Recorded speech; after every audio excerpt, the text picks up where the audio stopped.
Hey friends, welcome back. I want to talk to you today about betrayal and how to maybe understand betrayal or how to heal from betrayal with the perspective of shadow work. So I feel like this is such an important topic because so many aspects of who we are dealing with betrayal on a very, very deep and painful level. And from the perspective of oneness, so for example, understanding that we are the collective situation right now means that somehow our energy signature is complicit in re-traumatizing and re-betraying ourselves constantly. That sounds quite intense, and I don't mean to simply say this stuff for shock value. I mean to discuss what we're allowing to be channeled through us unconsciously. And what I mean by that is in the areas where we are covering up emotions which we don't want to feel because they're too hard to feel, we are covering up these spaces with blindness, so we don't want to see them, we cannot justify the experiences of those places, so we turn away from them, and what instead comes through those spaces is a malign spiritual energy which is not focused on serving the collective situation, but is rather focused on serving itself, and rather focused on its own individual gain at all odds, which is something which is actually the opposite of life energy altogether. So, dealing with betrayal. I think some of us in this lifetime somehow get constellated into situations where we come up against really violent situations and actions which blatantly express to us the state of our own empowerment, or moreover, the state of our disempowerment.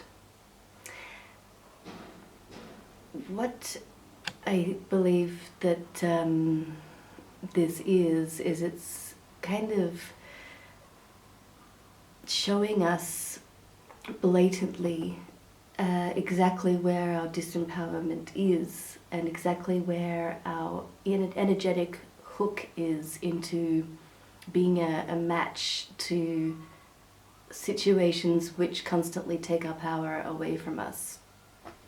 So a betrayal from someone who we trust or someone who we love and who we believe loves us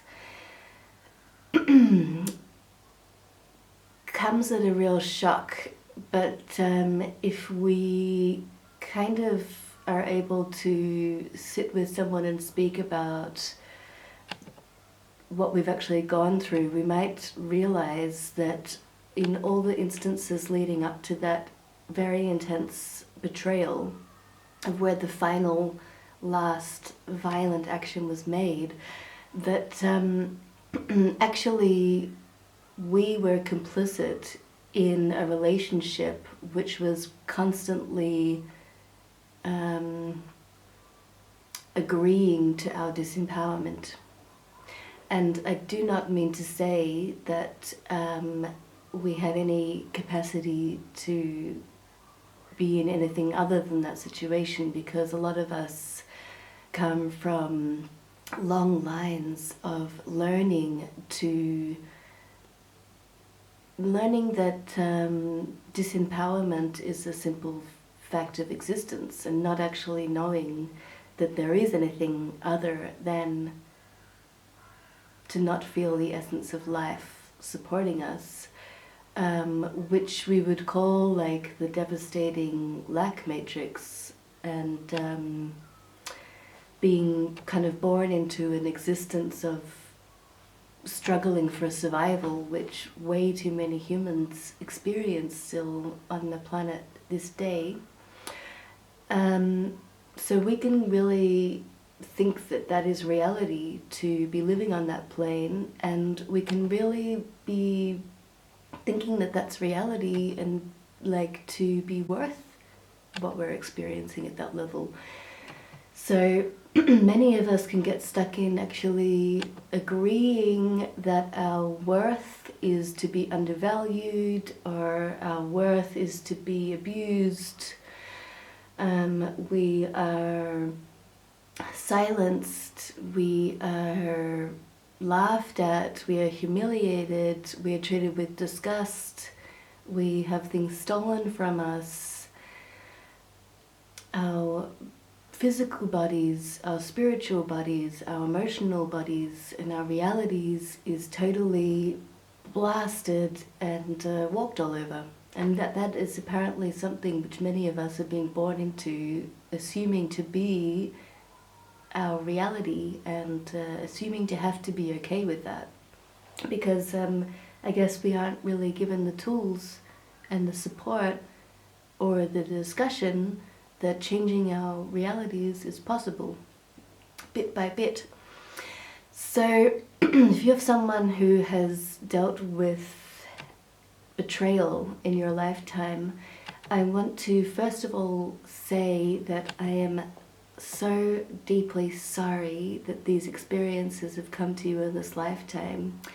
And I want to take a moment to witness your experience and witness your pain, and witness your suffering.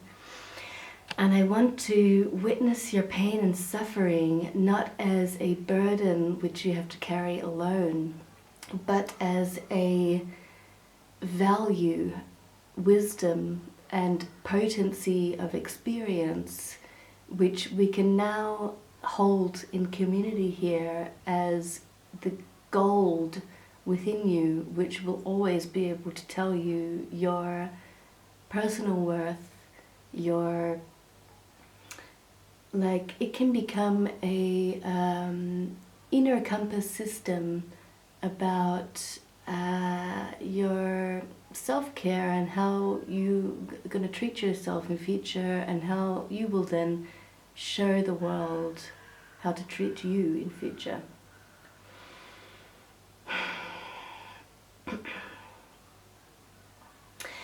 So there's many theories about, why some of the most vulnerable people and the most sensitive people and the most heart-based people would find themselves in situations where they are going through massive betrayal. And I was reading a book recently called The Journey of Souls, which I will put a link to in the description box, as an audiobook. And this book is made by a hypnotherapist who does work similar to maybe Dolores Cannon with quantum healing hypnosis technique. Specifically with taking people into before and after life or outside of life experiences, so with people who had dealt with near-death experiences. And this book is really helpful for trying to understand that things that happen to you in this lifetime and the constellation that you've been incarnated into in this lifetime could very well be an initiation path about your particular energy leveling up in consciousness, learning new lessons that it needs to learn, or rebalancing karmic patterns that are outside of life and related to consciousness itself. So perhaps, there are also a lot of theories about, if our energy signature chose the family that it was incarnated into, particularly to catalyze exactly who we needed to be in this lifetime.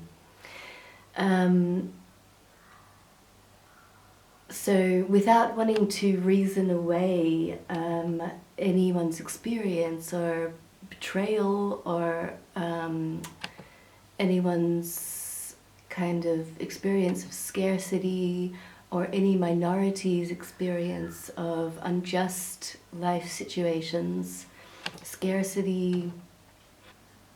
So this channel is also about reminding people that how others treat us is not a direct reflection on who we are and what we're worth. Often how we're awakening to others treating us is more a key in your gaze to start to look at loving another aspect of you that was previously considered unlovable.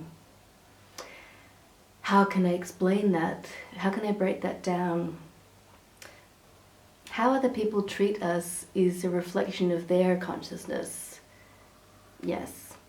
Now, the fact that we're coming into contact with it in this moment in time could be to learn a lesson. So the first time you come into contact with a certain level of consciousness of someone else who maybe bypasses your experience or isn't able to love you in the way that you know that you need to be loved or that you deserve to be loved. And if you've actually tried to explain this to that person and they cannot manage to understand it, then the shadow work aspect of this would be to learn what you need to learn about loving yourself. See how the previous version of you was attracted to this situation in order to learn this message, and then you yourself have to love that part of you. So I think, sometimes we might end up trying to explain to the people around us how to see deeper and how to love deeper and how to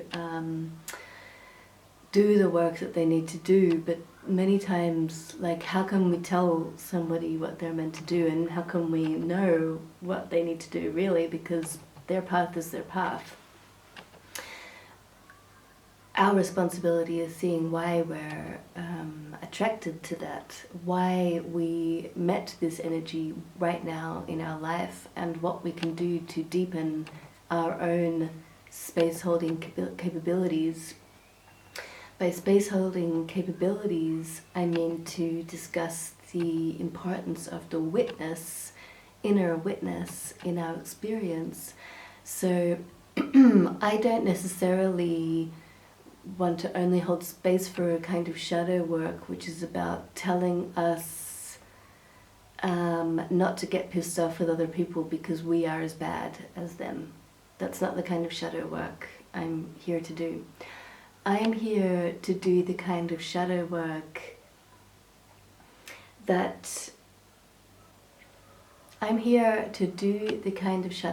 with people that helps them expose the characters in our psyche who are unloved and are not open to receiving love from Great Spirit.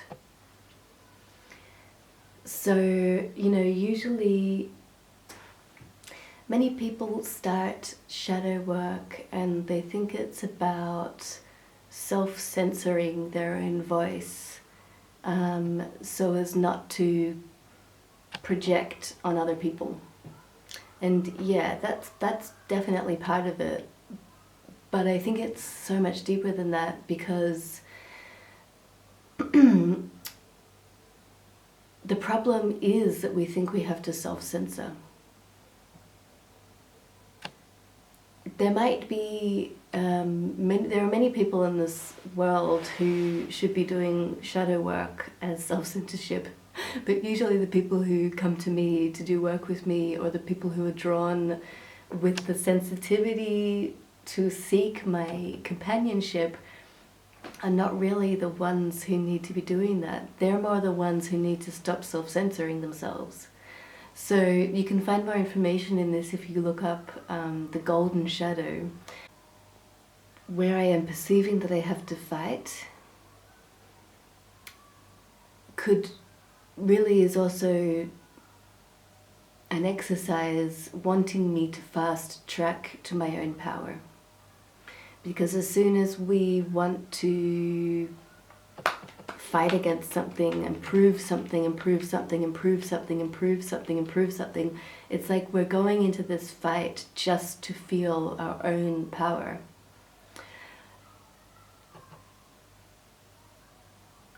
And that is kind of in this hook that we constantly need to be recognized from the outside in order to be allowed to do something or be allowed to be something. And the golden shadow aspect of that is I am powerful and I know what I'm talking about, and I don't need to go to fight somebody in order to have that recognized within me. I can actually stop fighting myself and accept the truth of the feelings here, and instead of get stuck educating the people who I'm coming up against with my shadow, I can focus it towards my creative fire and open my voice to the world. Does that make sense? So pivoting is important, and making sure that you get out of this like trap with resistance and wanting to experience your power within the trap of your old shadow contracts and moving into your joy and your creativity. How this all relates to betrayal is that betrayal is a lot about coming up against your power. Being betrayed and going through a fight is a very harsh awakening about how powerful you are, and a very harsh awakening into check your intentions about which kind of energy you want to perpetuate in this world. What kind of energy do you want to bring into this world? And betrayal is extremely disappointing and traumatizing, and might take you 3 years or 10 years or 15 years or nearly a lifetime to heal from. And sometimes we don't really ever fully heal from it, but we need to rather start relating through the wound and relating through the truth and new vulnerability that it unlocks within us. We can make promises to ourselves to never be that kind of person to other people. We can make promises to ourselves to keep looking in the mirror and hold ourselves accountable to listen to the stories and experiences of those around us, especially the less fortunate or systemically oppressed.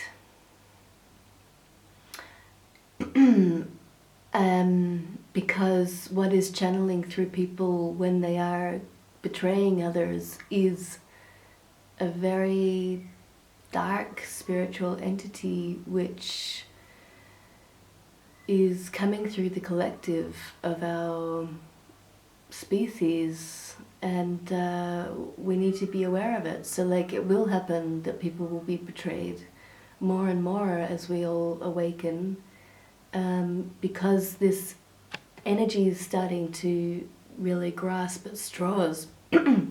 Because this energy is starting to grasp at straws and create war. And like when the spiritual energy of that, like I start calling it extractivist psyche, that's channeling through many things, that likes to suck. It's like a vacuum or a black hole energy that likes to suck, and it's like covering itself so much that it just reflects out, and it usually reflects out shame. Ouch.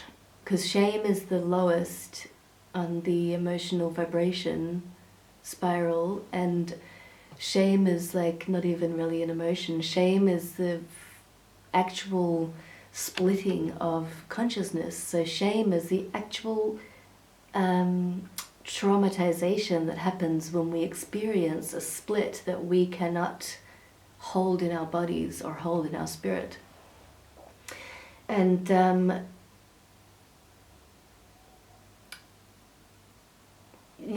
actually as well, many people who do the betrayal don't even realize that they're betraying. And I think they don't even realize that they're betraying because there's so many control mechanisms set up in their psyche to, try to keep their head above water, that they have no idea. And if you're in that situation, my heart also goes out to you, because I can understand how hard it is to put your finger on what is actually happening.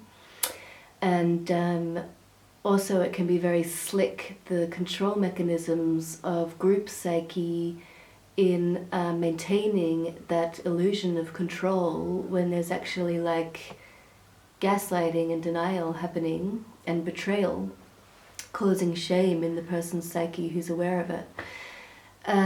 Like splitting, and for these situations we just really need to come back to self-witnessing practices and to build that vessel within each of us that holds our own experiences and that stops denying us our own truth. So I would say that journaling is very important. Get yourself a very special book, a beautiful book with some beautiful colors and flowers on top, in front of it, or something that speaks to you on the cover, and scribble in that book and make a lot of art. Just get it out. Just feel whatever you need to feel in that book, because the main point is to find new containership for the unspeakable experiences that some of us are dealing with. And to try to, first of all, hold space for ourselves before we can then connect and hold space with each other. Betrayal is a very, sudden and painful awakening, really, isn't it? Betrayal is like a massive shock. And unfortunately, it's an awakening into a truth of human nature, in so much to say that it's a truth of human nature to be a channel of energy. And I think that many people, I think every human is a channel of energy, and a lot of humans, in not recognizing that they are a channel of energy, they can be a channel of purely self-serving, purely vacuuming, like black hole kind of energy, which I've come to call the extractivist psyche. And that kind of spiritual extractivism exists within all of us. It's the same energy that might be running through a highly sensitive empath's head, telling them that they're crazy, or telling them that they're not good enough, or telling them that, like, it's the over polarized critic who has to go to war to protect themselves, who has to go to war to prove themselves, and who is constantly like hypervigilant, looking to the outside just to make sure that their core belief is proven wrong, and their core belief of the extractivist is that they are unloved and that they are alone. So it's interesting, like, when we experience betrayal, well, when I experienced betrayal in my life, like at the biggest, most sudden points, it was such a wake-up call into how I was treating myself and what I allowed, like, others, how I allowed others to treat me. And I think that, like, you know, this is very different as an adult as it is to a child, because as a child we don't have that agency in our lives to dictate how, you know, we're seen or how we're treated by people, because our very survival depends on receiving everything from the adults around us. So obviously we have to deny parts of ourselves in order to survive, in order to stay with the tribe, in order to get food and to receive shelter. But as an adult, if you're going through betrayal, take it as an awakening of new ways how to love yourself.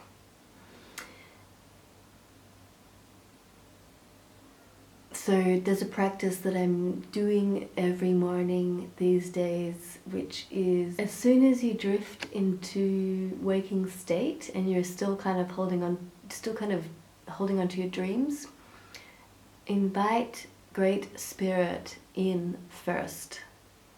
So invite Great Spirit in first, just by any kind of door, anywhere in your consciousness. Could be like over there behind you, or it could be over there. And basically I just intentionalize, I open the door for Great Spirit, or a source, or however you want to call divine energy, the most divine energy. Some people might say God. I open the door, I allow you in to the deepest parts of me. I am loved, and I allow myself to be loved.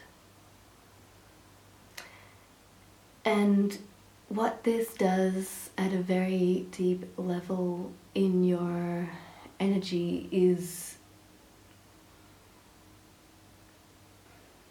totally flips the resonance field of where you start your day. So you're starting your day from a place of being completely loved.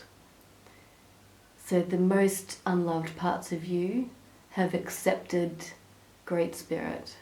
The most unloved parts of you are already in prayer, are already receiving, because basically that's what a lot of our struggling and limitation is about. It's about the deepest, darkest parts of us which we do not feel are worthy to connect with the spirit of life. So if you open your eyes every day and say, "Hello, Great Spirit, I let you in," and you know deep within you that all those parts, those dark parts which are carrying the betrayal of everybody else's unconsciousness, let them get washed, let them get held. It was, I think, Teresa of Avila who has this beautiful quote saying, "All I did during prayer was allow myself to be loved." All I did during prayer was allow myself to be loved. And that means to say that we separate ourselves from the unconsciousness of anybody else. We separate our self-worth from the level of consciousness of anybody else.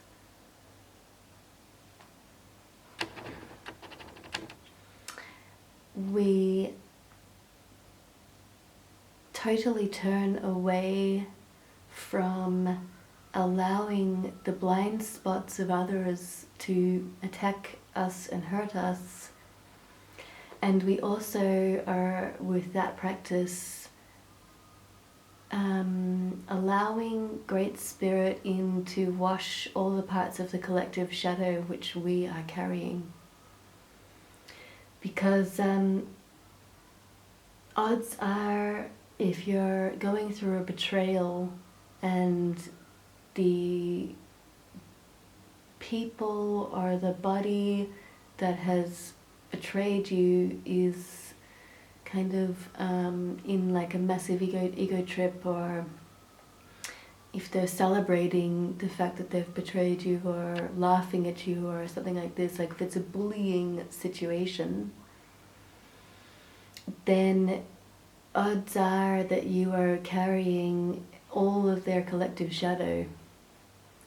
So what that means to carry collective shadow is to effectively, like, kind of be taking responsibility in your psychic space for the shame of others while they kind of are totally unaware of it. So yeah, wake up every day. First thing you do is open the door. Great Spirit comes. Whoosh, whoosh. Allow yourself to be loved. Because you are so worthy. Your energy is sacred. Your thoughts are sacred. Your time is sacred. Your body is sacred. And I'll see you on the next video. Bye.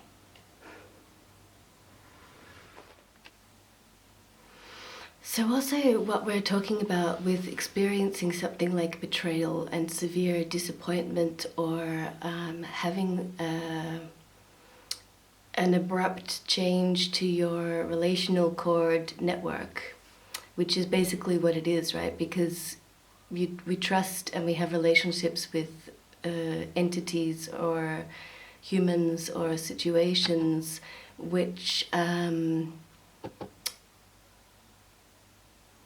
were hiding a deeper reality which didn't serve our highest good, and so that's being like ripped away. So basically in our energy field we're being left with like a gaping hole, and this gaping hole really needs to be treated as you would treat any great wound of the body. Like, this wound needs salve, and this wound needs wrappings and treatments. And basically how we can give that to a wound is by giving it attention and washing it with the kind of attention which nurtures and nourishes and holds space for and allows expansion into.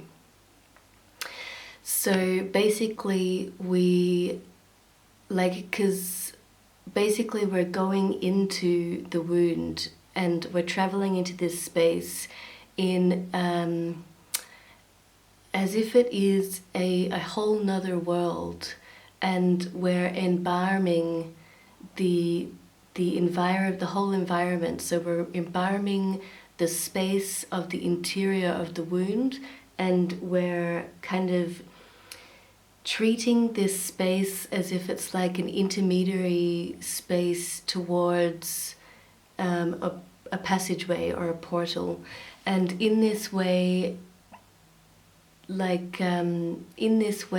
can prepare ourselves to dive through the wound, and this can really become a everyday life practice of being aware of our personal wounds, the places where we have holes in our energy signature, which ultimately means portal. And we can be very we can have a daily practice of washing these spaces and reaching into these spaces and cleaning up every time something's coming through these spaces that is not serving the highest good of all beings. Because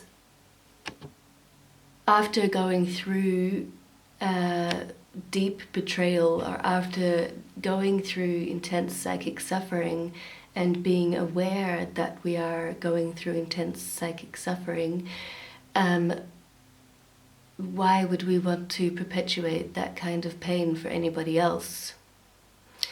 And that doesn't mean being a doormat service to anyone else. It means recognizing the practice and staying connected to your practice, and building your tools within right relationship to the world, which means setting boundaries in some aspects and opening up doorways in other aspects.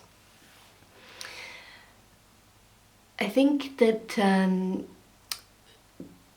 when we're talking about freedom work with energetic, when we're talking about freedom work after betrayal, or after awakening into oppression, or after awakening into ancestral trauma, or after bouts of not being balanced in the psychic space, and any kind of psychic unrest.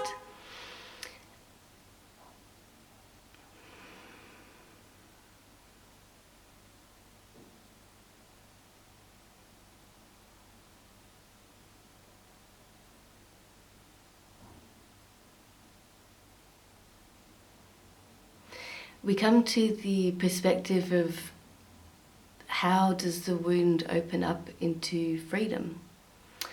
What makes the change between putting the salve on the inside of our wound space and the portal? And the portal is ideally, somewhere where we open up and we reach the light. So the betrayal is a journey into darkness. The wound is a practice of understanding the different type of darkness and the different reasons that darkness is part of our existence.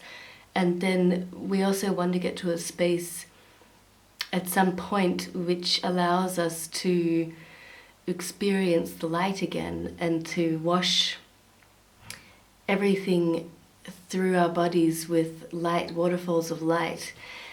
That's why after about 8 or 9 years learning and practicing with these kind of practices, I end up with freedom work, and I see shadow work as ultimately working towards your light body.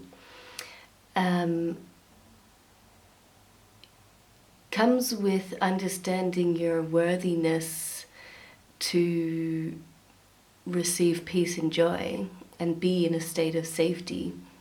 But it's also about cutting the cords that connected you to these painful stories that keep, going around and round, and like tying us to like old narratives which we no longer need in our lives. Because we need to make space for new narratives. And this comes to the point of forgiveness. And I'm not talking about forgiveness as a way to rush or artificially micromanage anyone's feelings. Forgiveness has so many different facets and levels of it, and it might not even mean that forgiveness doesn't automatically mean reconciliation. Forgiveness, I think, is freeing yourself, and reconciliation, whether the bonds are remade, that's a whole nother story. But in simply talking about forgiveness, this is about understanding your self-worth, and the fact that that hole in your energy body and that wound in your energy body, and the praxis of washing the wound and the portal which you find through the wound, and the light and the self-worth and the joy and the peace and the safety and the expansion that we find in this whole process, is an awakening about a service. And that is the kind of thing which is a service to not only humanity or nature, but it's a service to all of existence, and it's a service to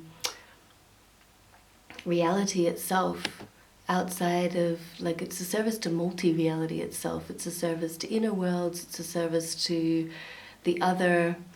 That kind of practice will, shadow work is about being aware of what the projectiles are that are flying out from those holes in our energy signature, from where we have been betrayed, let down, and where we have not had the chance to build up wisdom.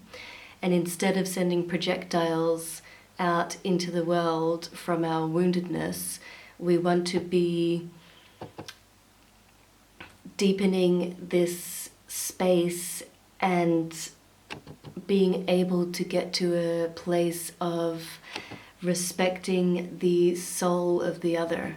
So respecting the soul of otherness in general. So it could be our own otherness as it differs from the centralized narrative, or it could be about respecting the otherness of something in this existence which has completely different, completely opposite opinions about things than we do.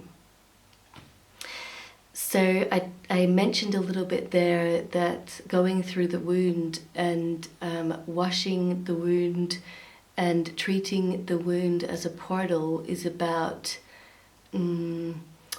generating wisdom. And for many of us with displacement in our ancestry past, and for all of us in the West who have lost our connection with elders of ancient wisdom, sometimes I think that betrayal is like part of the journey in order to push us on the path of reconnecting with that wisdom and going really deeply into what is a wisdom-making practice. And it is a choice to not remain stuck in your bitterness, because you know that you are worth way more. Your body is worth way more, your psyche is worth way more, your energy is worth way more, and your relationships and how you can hold space for others is worth so much more. And I think the more people that can find the resources and the support to keep doing this kind of practice, then the more we will heal our whole existence, our whole reality, all of our connection with nature. So I will talk more about projectiles and shadow work in future videos, because that is touching into the topic of transference and counter-transference, which is actually discussing the intrapsychic. So when we're talking about shadow projections, this is about gaze, this is about how we see from the woundedness rather than how we see from wisdom. And the intrapsychic realm is about the psychic space which is co-owned, co-created through the projectiles that we send out from our woundedness into reality and into each other. Hey friends, and welcome to my YouTube channel. This is Sarah Martinez speaking, and I am an artist and shamanic practitioner in Berlin, Germany. You can find lots of information from me on my website. You can book a session with me, either in person in Berlin or online via I make 1 hour drop-in sessions, I do 2-hour ritual sessions, and there's also 3-hour constellation work sessions, which I rather do in person in Berlin. I also have a new Patreon platform if you want to stay connected during your session work with updates from me. I share a lot of interests on Instagram, and I'm thankful for you being here, and I look forward to us connecting more. And drop me a comment about what you've taken from this video, if it resonated with you, and I'm also open to what improvements I might need to be making on my topics, and also willing to talk about which topics you feel are important at this point in time. I wish you so much power on your pathway of integration. I'm sending you waterfalls of light energy to wash all of our collective wounds and to transform all of our collective wounds into the wisdom which we will need in order to transform our reality. The tools we need to be able to hold new levels of depth for each other, new levels of witness consciousness for each other, and new levels of safety and community for each other in order to strengthen our connection with love and light. Thank you for being here with me. Bye.